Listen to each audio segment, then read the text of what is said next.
ok cái nào ngay trong ly bữa hạ có một dòng phải nhấn họ hay bởi trong đó họ thắng họ to kém trả hay bởi trong đó mò thắng họ to nhân léo họ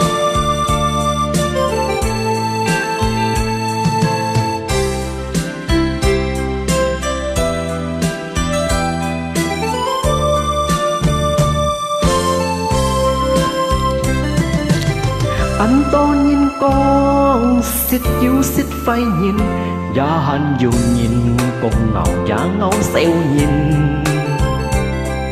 hay cháu ngay lời xiong xích chiếu sẵn tiết mô si chín trùng dầu nhịp mô xích đầu dịch sân nhìn hè con ban bùi chiều xịt lo theo na hiên soi dịch cao mũ tông ha mô si chín nhìn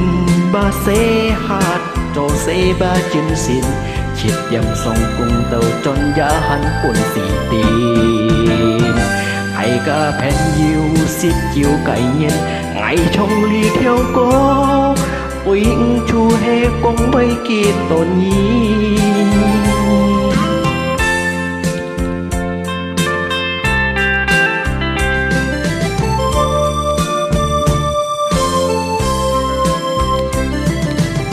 anh to nhìn con xít chiếu xít phải nhìn do hắn dù nhìn con ngầu dáng ngấu xeo nhìn hay cháu ngay lời xiong sang dạ bầy ngầu phải nhìn hay con xít kiên như diệu xì chín ngào da cây nhìn sang hiểu to lòng nhìn hy mong thay cả phen yêu hiểu phun min hay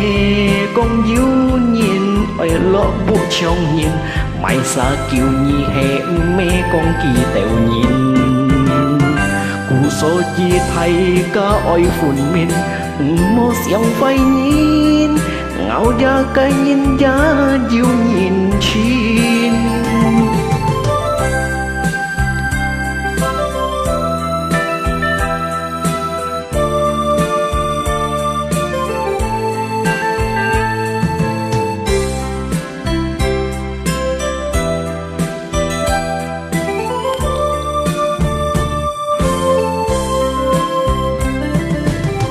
anh to nhìn con xích chiếu xích phải nhìn do hắn dù nhìn cũng ngầu dáng ngấu xeo nhìn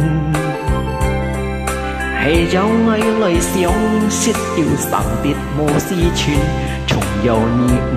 mô xích tàu dịch sân nhìn hay con ban bùi chịu xịt lo về theo na hiên soi dịch cao mô tông ha mô si chín nhìn ba xe hạt cho xe ba chân xin chiết dầm sông cùng tàu pan do hắn buồn xì tin hay cả phen yêu xít chiều cả nhìn ngày trong ly theo cô với chua hê con bay kia tổ nhi